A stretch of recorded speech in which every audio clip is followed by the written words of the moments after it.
Mental budak itu kira-kira begini. Mental budak itu kalau kerja, budak-budak itu kalau kerja komandor jaga, itu mereka kurajin ngeri. Tapi kalau mandor balik belakang dan pulang, dorang langsung bikin pengucapan syukur. Itu budak itu. Kau kuatkan di saat aku lemah, kau menopang di saat ku merasa gagal. Majelis Sinode menetapkan tema untuk hari ini adalah berjalanlah Tuhan bersama dengan kami. Berjalanlah Tuhan bersama dengan kami. Pembacaannya terambil dari bagian tadi, Keluaran pasal 13 ayat 17 sampai ayat yang ke-22. Saudara-saudara, ini kisah tentang Tuhan menuntun bangsa Israel keluar dari tanah Mesir. Kenapa mereka berada di tanah Mesir? Karena Yusuf ada di sana. Waktu Yusuf ada di sana, mereka pindah rame-rame ke sana. Dan setelah Yusuf tidak ada, bangsa ini menjadi ancaman bagi bangsa Mesir. Terjadilah perbudakan 430 tahun lamanya. Dan kemudian Tuhan bilang, sekarang Musa, bawa mereka keluar dari tanah Mesir, tanah perbudakan itu. Saudara-saudara, selama 430 tahun hidup sebagai budak, saudara bisa bayangkan tiap-tiap hari mereka hanya bekerja untuk kepentingan orang lain. Mereka dipaksa, mereka dipukul, mereka dianiaya. Kesimpulannya ringan, pasti mereka tertekan. Bayangkanlah kalau tertekan 430 tahun. Ini hidup sangat tidak aman. Saya coba mencatat, saudara-saudara, kalau orang yang hidup tertekan itu biasanya apa yang terjadi dalam hidup. Saya catat kira-kira 4 saja, yang lain saudara lanjutkan.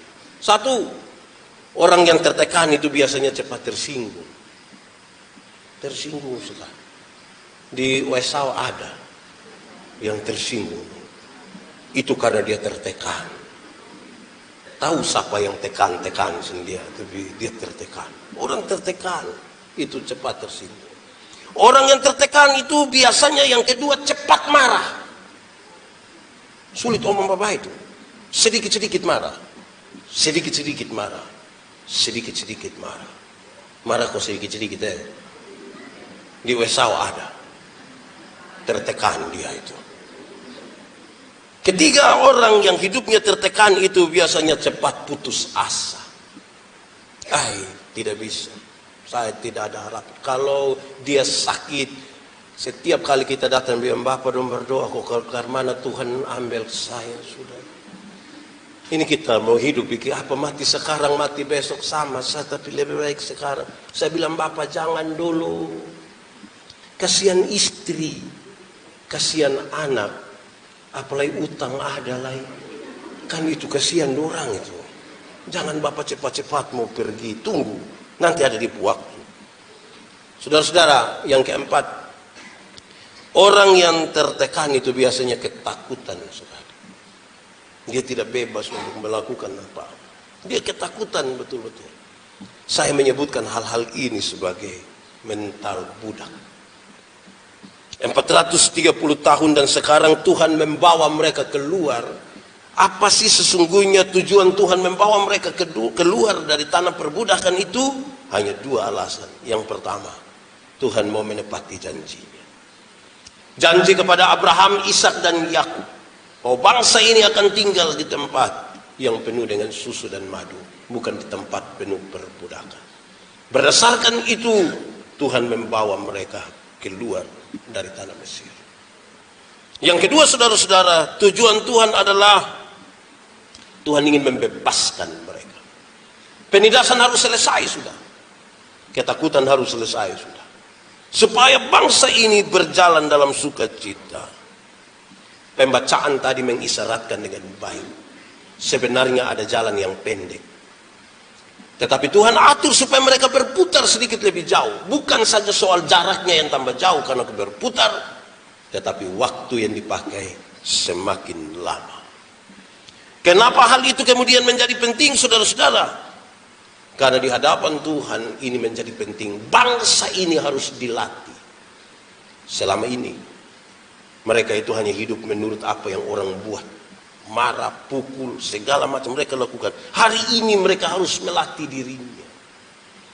Melatih dirinya untuk berhadapan dengan tantangan demi tantangan. Dan Tuhan berjalan bersama-sama dengan mereka. Mereka perlu latihan. Pembacaan tadi bilang begini, jangan-jangan baru perang satu kali mereka sudah takut dan mereka kembali. Mereka butuh latihan untuk berhadapan dengan masalah-masalah dalam hidup mereka. Yang kedua, saudara-saudara, jalan ini menjadi panjang. Waktunya semakin lama. Kenapa? Karena Tuhan ingin merubah mental mereka. Mental sebagai budak itu harus dirubah menjadi mental seorang raja. Kenapa? Karena mereka akan masuk ke Kanaan. Tanah yang berlimpah susu dan madunya. Budak kalau pegang susu madu yang banyak sekali, harta yang berlimpah, susah. Kita punya uang mau banyak ke mana, berkarung-karung, bergudang-gudang, tapi kalau orang mental budak yang pakai, dia kas habis di pesta. Pesta, kalau pesta tambah makan puji, berarti besok petugas koperasi yang datang. Orang kira kita sementara bikin acara dengan koperasi harian. Di Wesau ada. Itu orang ada duduk di sini. Saudara-saudara, mental budak itu kira-kira begini. Mental budak itu kalau kerja, budak-budak itu kalau kerja komandor jaga, itu mereka rajin ngeri. Tapi kalau mandor balik belakang dan pulang, dorang langsung bikin pengucapan syukur. Itu budak itu. Kerja karena tekanan, harus orang lain lihat baru dia semangat. Tapi kalau kerja sendiri rasa pemalas. Di Wesau ada. Ya. Budak itu tidak visioner, tidak berpikir jauh ke depan, tidak membangun mimpi-mimpi yang kuat ke depan. Sudahlah, ini hari sepapa, hidup ini mengalir saja. Saudara setuju dengan itu kalimat kok? Hidup ini mengalir saja. Setuju? Kalau saya tidak setuju. Mengalir itu mengambil prinsip air, bergerak dari tempat yang lebih tinggi ke tempat yang lebih rendah. Nah, kalau misalnya dia mengalir menuju lubang WC, mau bilang tidak, saya mengalir, tidak bisa. Hidup ini kita yang tentukan. Amin kok? Hidup ini diisi dengan keputusan-keputusan. Satu hari orang mengambil keputusan antara 300 sampai 1500 kali keputusan. Bangun tidur, mau langsung turun atau tarik tambah kain panas, itu keputusan. Bangun tidur, mau langsung berdoa atau foto, itu juga keputusan. Tapi itu semua berkonsekuensi ke masa depan. Kenapa hari ini saya berkhotbah di sini? Karena saya pernah mengambil keputusan 24 tahun lalu untuk sekolah teologi. Jadi kita yang hadir hari ini adalah buah dari keputusan-keputusan masa lalu.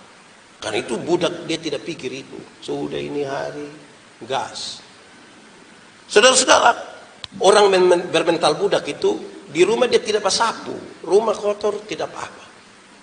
Tapi ketika ada informasi bilang Pak Bupati mau lewat di pemuka rumah, itu dia akan sapu sampai tengah jalan raya. Dia sapu. Tapi kalau dia sendiri, dia tidak sapu. Mental budak.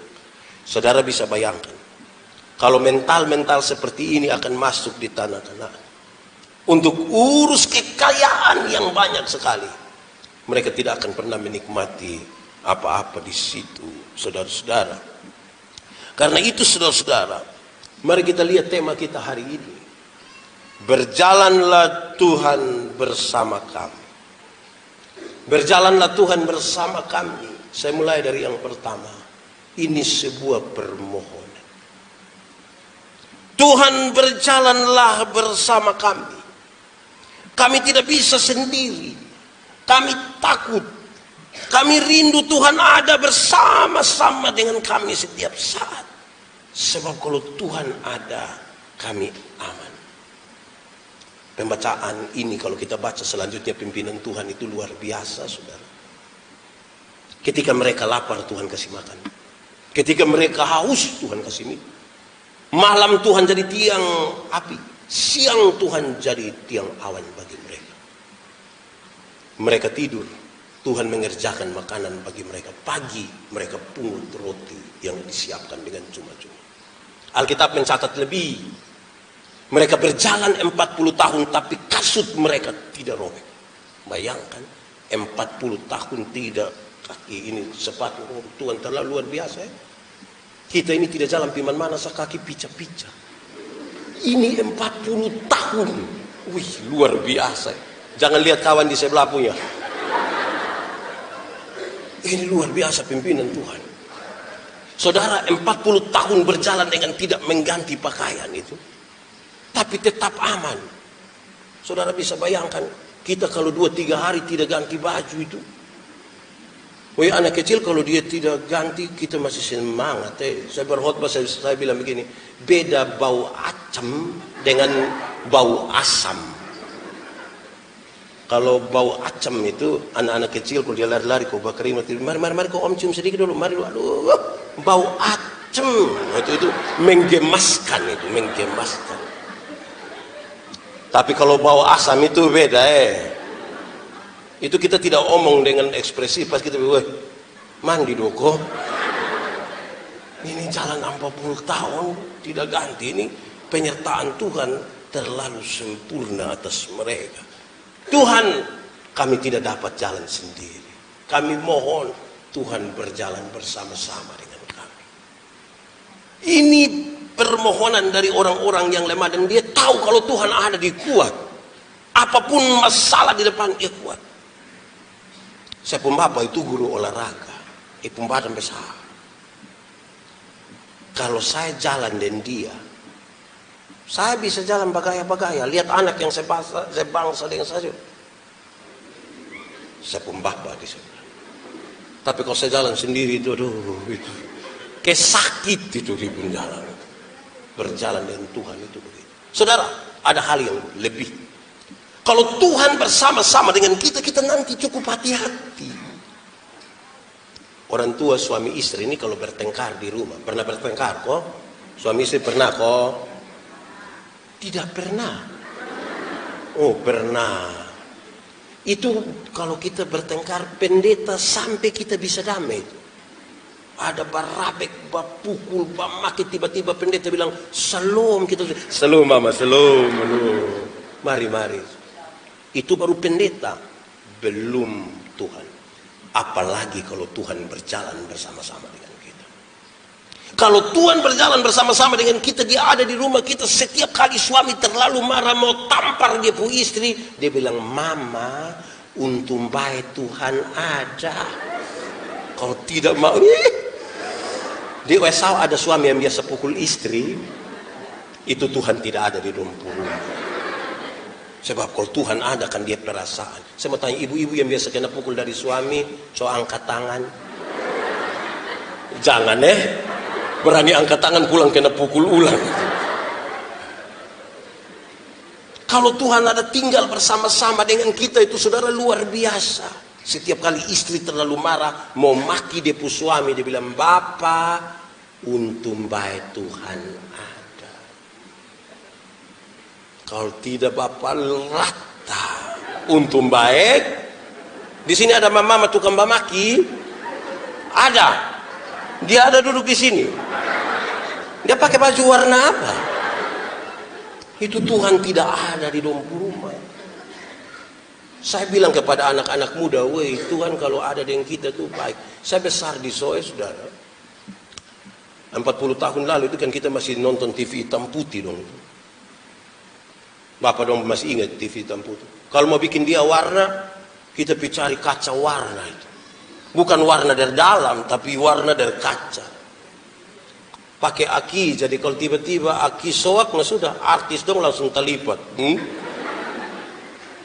Jadi kalau pemerintah putar film di lapangan, wih kami semangat. Kami pasti penonton. Padahal hanya film KP, bukan ikatan cinta. Tapi kami binonton itu. Waktu pergi itu tidak ada masalah. Waktu pulang, nah itu baru masalah. Waktu pergi itu kan sore, masih ada matahari, terang, tidak masalah. Waktu pulang malam, masalah. Di sore ini kan dingin lagi, gelap lagi. Pohon-pohon besar, apalagi orang bilang, awas itu pohon. Pernah dengar orang omong, itu pohon. Pohon mana melahirkan setan? Tapi kan kita ketakutan, jadi awas itu pohon. Tapi orang-orang sebangsa saya, seusia saya pasti hafal lagu ini. Yesus itulah satu-satunya penolongku yang sungguh. Dalam nama Yesus ada kemenangan. Itu kita jalan, itu setan minggu. Saudara lihat kalau jalan sama-sama dengan Yesus itu, Anak muda dong. Anak muda. Di sini tidak ada anak muda. Ini tanta-tanta semua. Anak-anak muda, kamu harus hafal itulah. Harus hafal. Ya nona-nona muda mesti hafal. Supaya kalau kamu ada nyongko, dia mau pegang kamu pun tangan, kamu langsung dalam nama Yesus. Dia langsung lepas.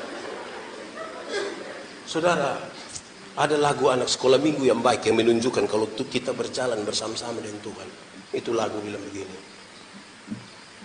Hati-hati gunakan tangan. Hati-hati gunakan. Karena apa? Karena Bapa di sorga melihat. Hati-hati. Karena kita kira orang tidak lihat kita, tapi Bapa Tua ada lihat. Karena dia bersama-sama dengan kita. Hati-hati. Pegang HP hati-hati. Karena Bapa Tua lihat.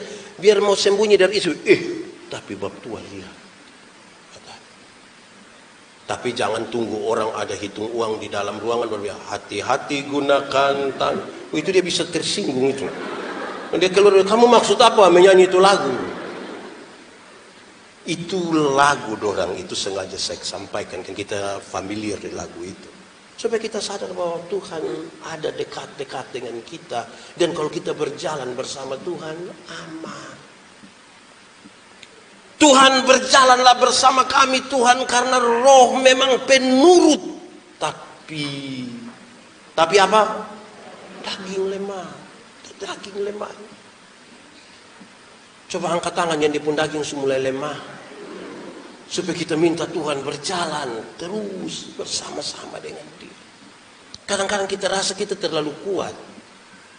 Padahal sesungguhnya dari hari ke hari kita tambah lemah, kita butuh Tuhan di situ.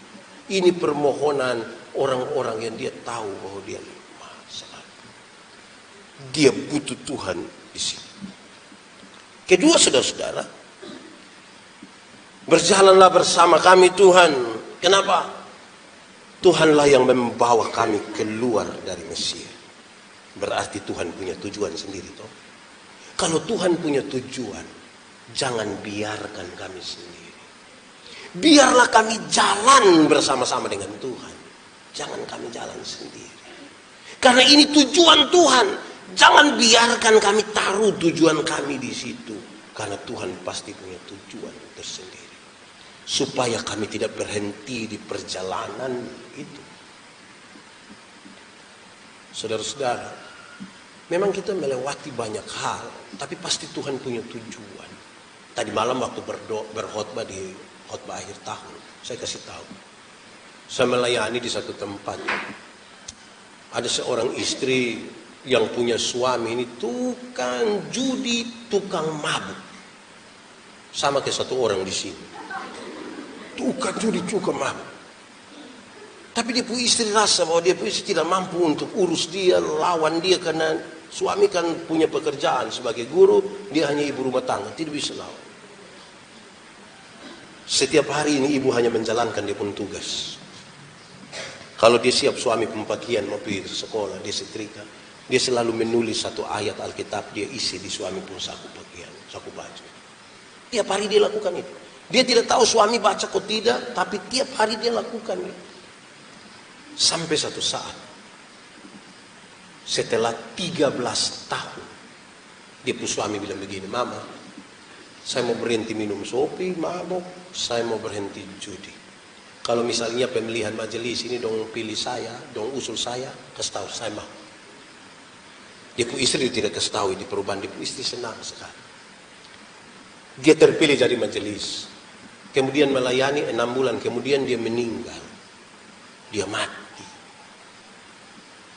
Tapi bukan karena dia berhenti sopi, berhenti judi, terus dia mati. Saya tidak kasih pesan begitu. Jangan sampai bapak-bapak orang pula bilang, "Mama sudah dengar tadi. Gara-gara dia coba berhenti minum, dia coba berhenti itu yang mati." Itu pesan salah. Ini mati hidup, ini Tuhan sudah atur. Tapi yang saya mau kasih pesan bahwa setelah dia bertobat, dia melayani 6 bulan, dia mati. Saya pergi, dia pun istri menangis sejadi-jadi. Dalam menangis itu, setelah dia berhenti menangis, dia tertawa. Dia tertawa aja, saya heran. Imam tuh mungkin suka kenapa. Tapi kemudian dia kasih tahu saya, "Bapak, saya menangis karena saya kehilangan orang yang sungguh saya kasih. Bertahun-tahun kita hidup sama-sama. Tapi saya tertawa tadi itu, saya tertawa bahagia, saya bersuka cita, saya senang sekali. Karena sebelum dia mengakhiri hidupnya, dia telah mengambil keputusan yang sangat penting dalam hidup. Saya memahami apa tujuan Tuhan dalam hidupnya, dalam hidup saya. Ini menjadi penting bagi kita, toh. Jangan berhenti di tengah jalan ketika tujuan Tuhan itu belum kita dapat. Berjalanlah bersama Tuhan sampai kita pada tujuan. Apa maksud Tuhan itu bertanya? Tuhan bawa saya sampai tahun 2021 ini, maksud Tuhan apa? Tuhan, apa maksud Tuhan? Tuhan biarkan satu suami ini begini, Tuhan pun maksud apa? Kenapa ibadah ini pagi ini mama-mama lebih banyak dari bapak-bapak? Ini mama janda dong kok. Tidak. Bapak. Bapak di rumah jaga adik. Salam bapak Pulang tanya Tuhan apa maksud semua. Tapi yang menarik saudara, ketika kita bertanya tentang maksud Tuhan, Tuhan tidak serta-merta kasih jawaban buat kita. Tapi dia membiarkan kita berproses. Bangsa Israel itu bagaimana bisa tinggal di sana? Adalah sebuah keluarga Yakub. Anak ada beberapa belas orang. Yang satu itu tukang mimpi. Dia sedikit disayang, lebih disayang dari dia punya saudara yang lain. Rupa-rupanya dia punya kakak dong cemburu dengan dia. Satu saat ketika dia datang bercerita tentang mimpi, bawa pakai pakaian yang bagus-bagus, dia pun kakak dong rencana jahat. Mau bunuh, tidak. Mau bunuh, tidak. Akhirnya mereka buang dia pun baju. Mereka jual dia. Buang dalam suku dulu, situ jual buang sendiri. Dia dibawa sampai Mesir, dijual lagi. Dia ada di tengah-tengah keluarga Potifar. Dia jadi korban fitnah. Setelah itu dia masuk penjara. Keluar dari penjara oleh karena proses yang Tuhan buat itu. Kemudian dia menjadi penguasa nomor 2 setelah Firaun di Mesir. Satu saat oleh karena kelaparan yang teramat sangat besar, Yakub punya keluarga pindah ke Mesir. Sampai sana ketika mereka ada semua, baru dia kasih tahu, "Saya ini Yusuf, saudara kalian yang pernah kamu jual itu." Ketakutanlah saudara-saudaranya. Ketakutanlah. Mereka bilang ini mati sudah. Ketika mau mereka sujud dan menyembah kepada dia, memohon ampun, Yusuf bilang, "Jangan. Bukan kamu yang menyuruh aku ke sini. Tapi Tuhan yang menempatkan aku di sini. Untuk menolong bangsa-bangsa termasuk kamu." Dalam sebuah proses yang panjang itu baru dia memahami apa maksud Tuhan dan tujuan Tuhan dalam hidupnya. Kadang-kadang kita tidak suka berproses. Dunia sekarang ini buat segala sesuatu mesti cepat-cepat. Kita buka HP kok agak lambat sedikit, kita bilang, ih ini HP. Ih. Akhirnya kita yang proses lama kita tidak mau. Banyak orang sudah tidak mau makan jagung ketemak lagi. Bukan soal jagungnya, tapi soal prosesnya. Masa jagung ketemak kan lama toh. Mau mendidih pertama, kita sudah lapar mati. Lebih super mie. Pulang, rendam air panas, langsung makan. Itu di kota. Kita di kampung tidak. Langsung. Jadi kita tidak mau proses. Nah, untuk memahami tujuan Tuhan ini kita butuh proses, saudara-saudara. Itu hal yang saya kira sangat serius dalam perjalanan ini. Jangan berhenti berproses bersama-sama dengan Tuhan. Ada tujuan Tuhan di sini. Ketiga, saudara-saudara, Tuhan berjalanlah bersama-sama dengan kami. Kenapa? Karena di gurun itu ada banyak sekali masalah. Melewati masalah bersama-sama dengan Tuhan.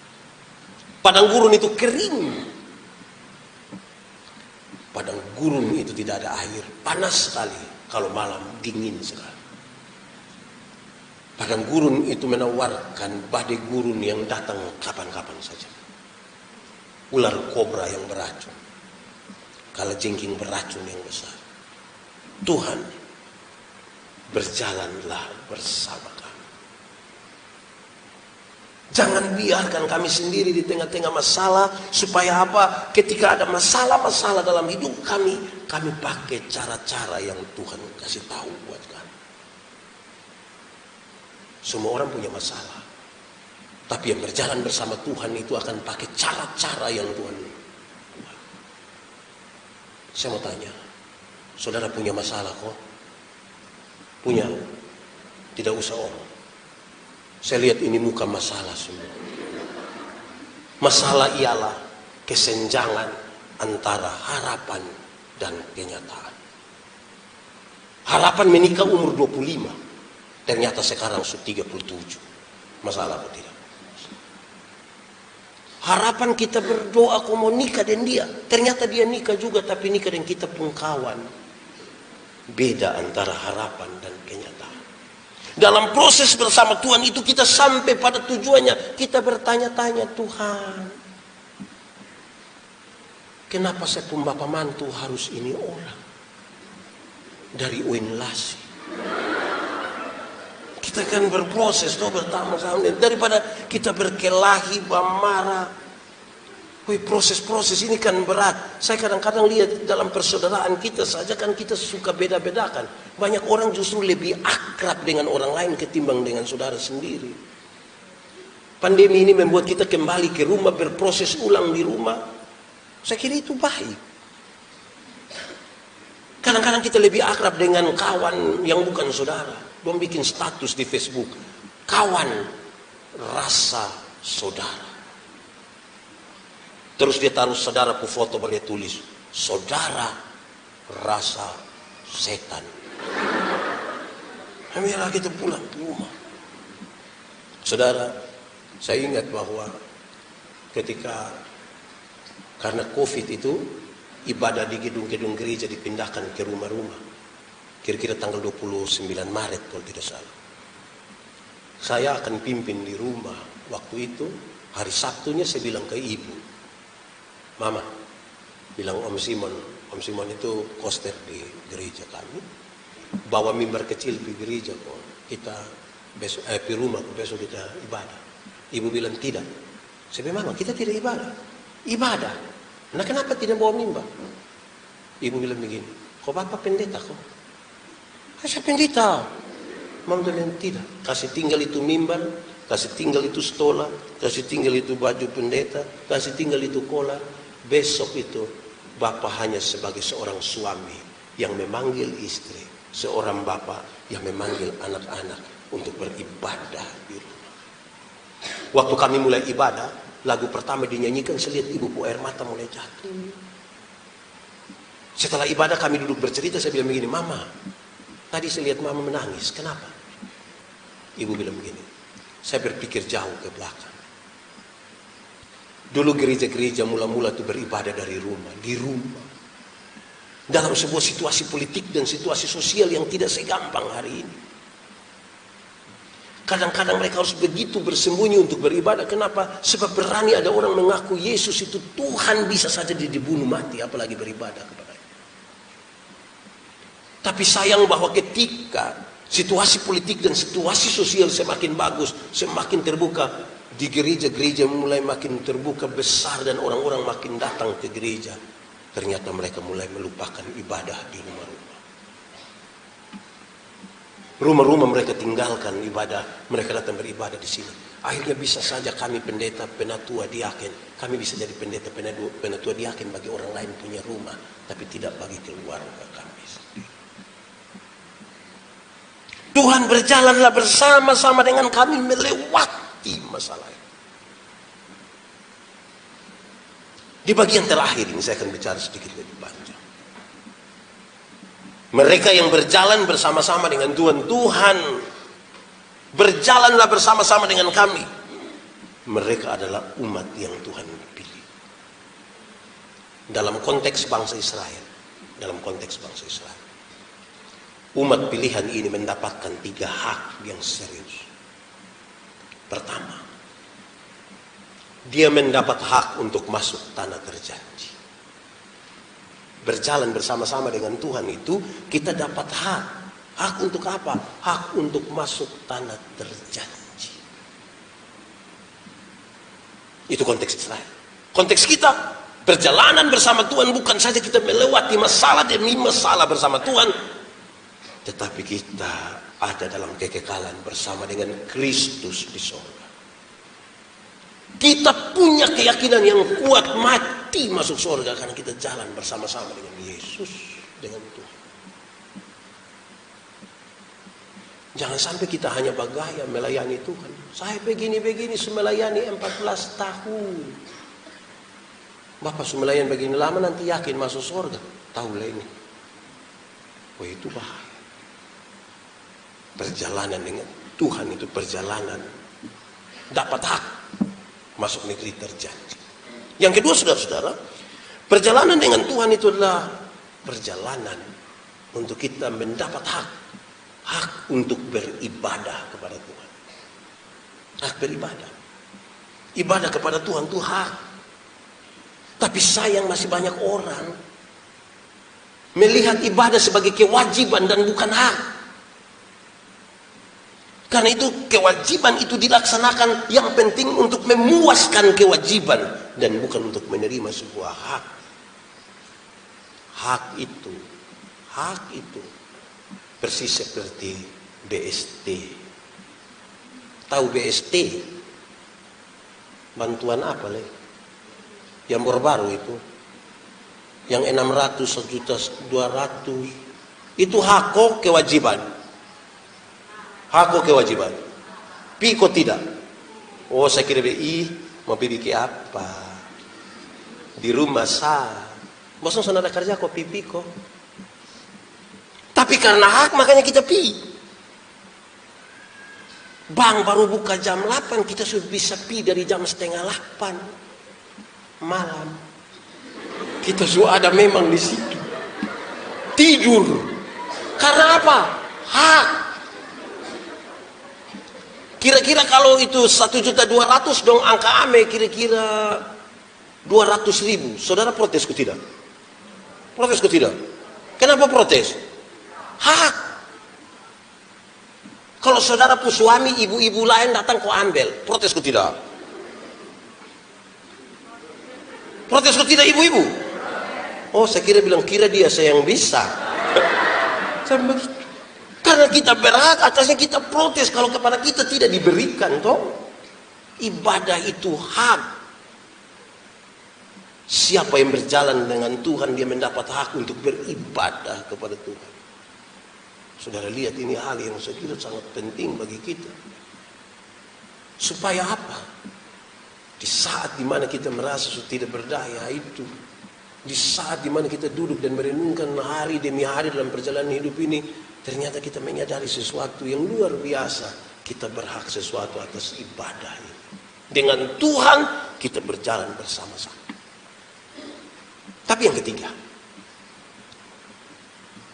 berjalan bersama Tuhan itu, pilihan Tuhan itu, kita mendapat hak untuk menjadi berkat. Menjadi berkat itu hak, bukan kewajiban. Daripadamu itu akan bangkit raja-raja, janji Tuhan kepada Abraham. Kamu akan memberkati bangsa-bangsa. Kita dapat hak untuk itu. Oh Tuhan, pakailah hidupku. Saudara tidak tahu ini lagu? Tahu kok tidak? Nah kenapa suruh saya solo? Oh Tuhan, pakailah hidupku selagi aku masih kuat. Bila saatnya nanti ku tak berdaya lagi, hidup ini sudah jadi.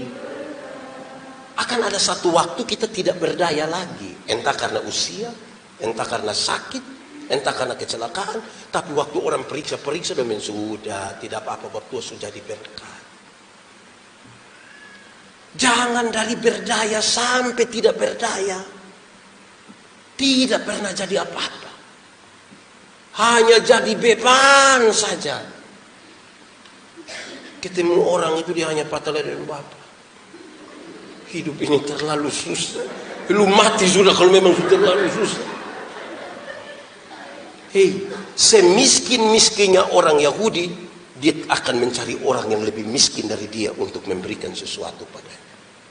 Karena mereka punya hak untuk menjadi berkat, bukan beban. Ini indahnya jalan bersama dengan Tuhan dan meminta Tuhan berjalan dengan kita. Natal ini kan bulan baik. Nenek-nenek satu jalan bawa barang ikut sini. Nenek, mau pergi mana? Pergi jual di pasar. Sudah nenek siang memang. Nenek dari mana? Dari tua tugas sini. Duduk ke minum teh, nenek. Oh baik sudah. Nenek pulang deng. Jalan kaki. Jangan. Grab. Pesan Grab dari Kupang, amin nenek bawa pergi. Titip memang uang, ada sayur, ada gula, ada kopi, ada terigu, ada beras. Nenek pisu. 3 hari kemudian itu nenek datang kembali. Bapak yang lihat, bapak bilang, Mama, iya, Mama, kok kenapa? Lupa nenek sudah ada. Nenek ini bikin kita kayak apa kok? Lama-lama kita dua bakal lagi gara-gara ini nenek. Saya ingat bapak saya ini selalu pernah bilang kepada saya begini, Yandi, hati-hati yang kau pendeta, jangan sampai kau jadi beban bagi orang lain. Saya bilang, bapak pemaksud, kau berkunjung ke rumah jemaat itu juga atur baik-baik supaya jangan jadi beban. Jangan sampai orang pas makan pagi, pas bangun pagi mau minum pagi yang kau sampai selum. Selum bapak, mari, aduh, Mama mari coba, aduh selum bapak selum. Siang orang mau makan siang kita sampai selum. Itu dia selum, dia pun selum so agak turun sedikit. Dia bilang, oh iya selum bapak. Sore orang mau minum, sore baru kita bilang selum. Nanti bapak tuh bilang, siapa ya? Pendeta mari tahu Mama Supi, aduh. Malam ketika orang mau makan malam tiba-tiba saya bilang selum. Bapak terus, pikas tahu bilang bapak tidak ada. Tiap hari salum. Di Wesau ada. Hidup ini mesti jadi berkat. Itu penting sekali hidup yang jadi berkat. Karena kita tidak hidup untuk diri kita sendiri. Kita ini Tuhan ciptakan untuk kepentingan orang lain. Bergumul dengan diri sendiri untuk orang lain. Teman-teman yang biasa meditasi itu dong, kalau datang, kalau lihat kami di rumah bertengkar sedikit, dong bilang, kamu kok bertengkar? Tidak seperti kami. Kami ini sabar. Saya bilang, iya, karena lu tinggal di hutan. Coba engkau tinggal di rumah. Di rumah itu suami satu, istri. Di rumah istri satu toh. Istri satu, anak-anak 3. Kita bisa berjengkel satu dengan yang lain. Kita menggumuli ini untuk. Semua yang berpusat pada diri itu Tuhan Allah tidak suka. Sombong itu untuk siapa? Untuk diri. Tuhan Allah tidak suka. Dan berpusat pada diri. Makan puji itu untuk siapa? Untuk diri. Tuhan Allah suka. Kita hidup ini untuk orang lain. Bergumul dengan diri untuk menjadi berkat. Makanya saya biasa bilang begini, kita makan ini untuk siapa? Makan biasa untuk siapa? Diri atau untuk orang lain? Untuk orang lain. Kami bapak-bapak ini kalau istri sakit, kalau tidak mau makan, nanti kami datang dengan mama makan, bang Tobi, mama makan. Mulut pahit, mama makan.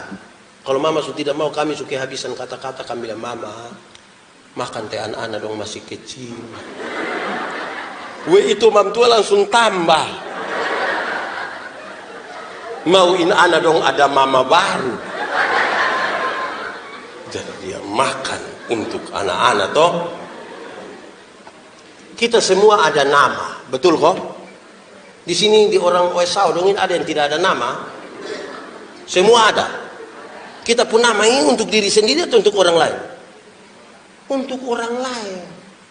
Karena tidak ada orang memanggil namanya sendiri. Siapa yang dia mau makan, dia bilang begini, Yandi, pergi makan.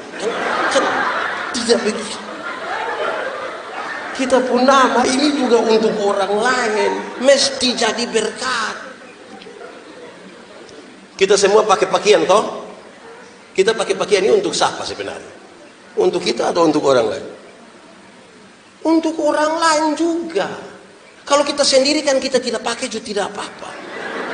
Kok kita sendiri-sendiri saja. Tapi karena ada orang lain itulah kita pakai supaya ketemu orang di jalan, orang tidak bilang hihi.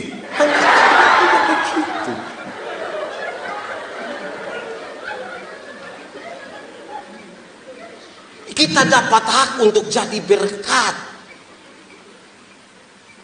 Nah, bagaimana kita bisa dapat berkat kalau hidup tidak mau berjalan bersama-sama dengan Tuhan?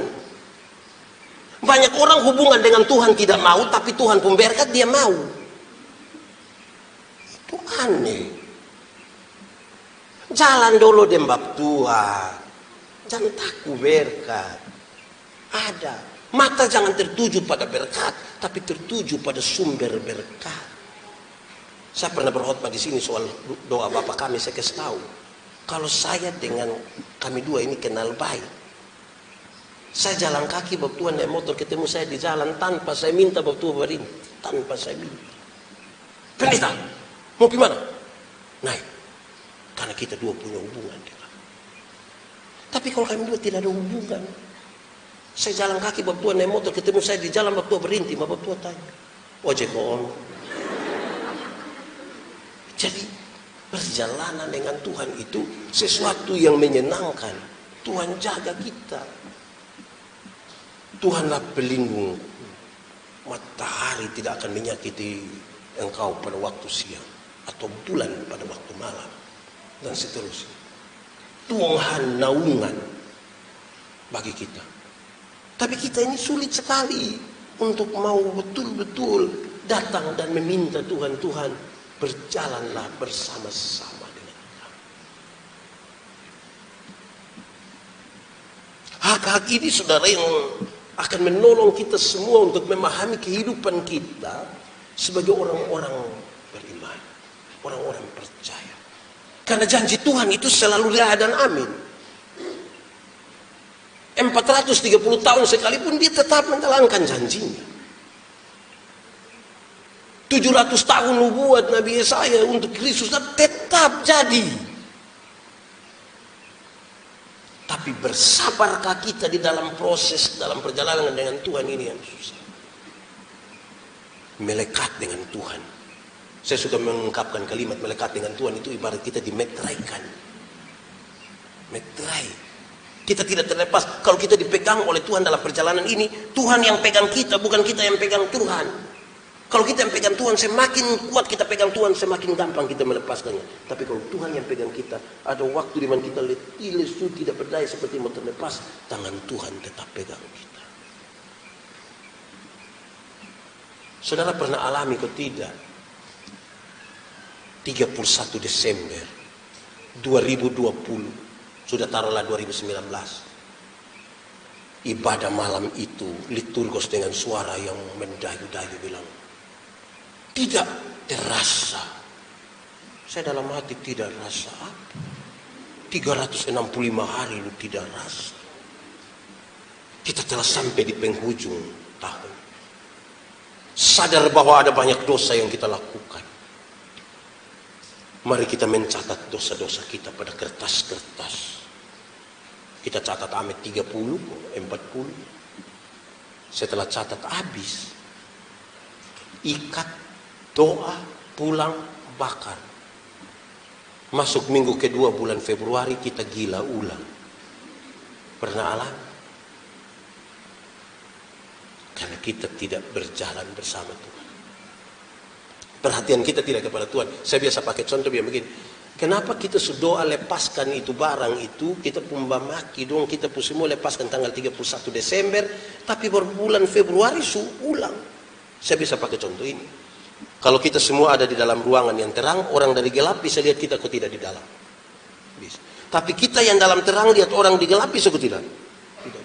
Lalu kenapa seringkali orang yang di terang ini masih bisa lihat di gelap?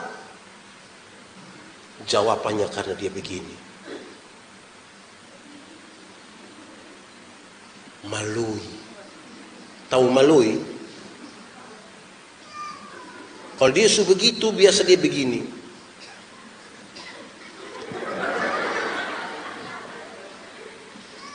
Itu dia ajak orang keluar.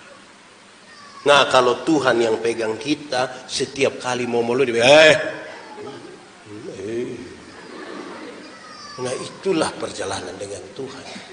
Kenapa? Dunia ini penuh dengan banyak sekali hal. Berubah-ubah. Yang tidak berubah itu hanya Tuhan saja. Tapi kita manusia ini berubah banyak sekali dalam kita hidup. Dulu 10 tahun lalu kita foto, itu kita rasa kita foto terbaik. Duduk jongkok gaya pemain bola kaki, kasih naik kera baju begini, terus ini kasih luka sedikit rambut, kasih taruh burung nuri lagi di sini. Kita kira itu paling bagus. Sekarang coba ambil itu foto kau lihat. Itu kita pu anak kandung hampir-hampir menyangkal kita.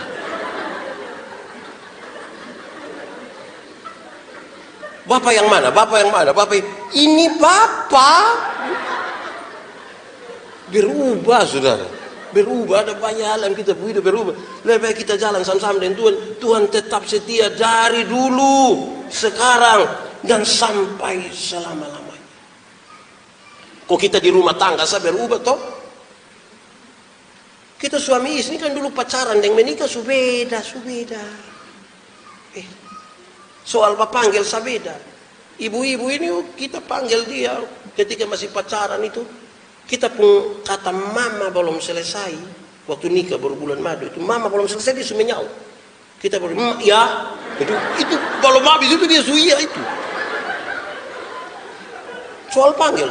Tapi coba sunika kok anak ada kita bilang mama sabar teh masih lain anak dulu. Saya ada yang berubah dalam kita hidup itu toh. Ada banyak hal berubah. Saya bilang begini. Kita kalau kita masih pacaran itu kalau bulan Februari itu orang bisa bawa bunga satu kok sembunyi di belakang berlutut dengan romantis dia bilang I love you. Itu pacaran. Sunika dia pulang paling-paling dia bawa bunga pepaya. Sampai dia punya mama tumis kau makan. Ya papa sen tarbet su makan dengan kawan dulu. Berubah. Masih pacaran itu saudara. Itu nona terantuk di batu kita bisa marah batu. Ibu pun terantuk, batu lu, batu lu. Cari, lu bikin beta pu ayang, batu lu. Itu pacaran. Sunika jalan sama-sama, kau mam tua terantuk sedikit, dia bilang, kau lupa mata di mana? Dasar tangangan. Di Wesawa ada yang waktu masih pacaran itu, itu nona belum jatuh kita sutangkap. Kadang-kadang minta tolong, non, iya jatuh dong.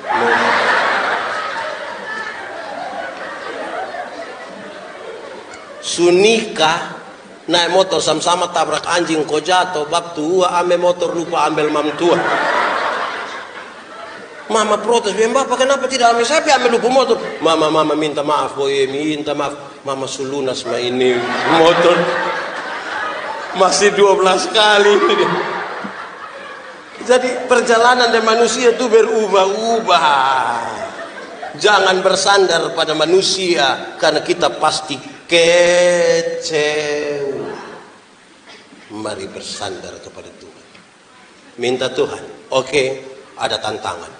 Sejumlah komentator bilang begini, kesulitan-kesulitan di tahun 2020 nanti akan terasa sangat kurang dibanding nanti dengan tahun 2021. Rupa-rupanya mereka ingin kasih gambaran, walaupun ini prediksi, tapi sepertinya kesulitan 2021 akan lebih lagi.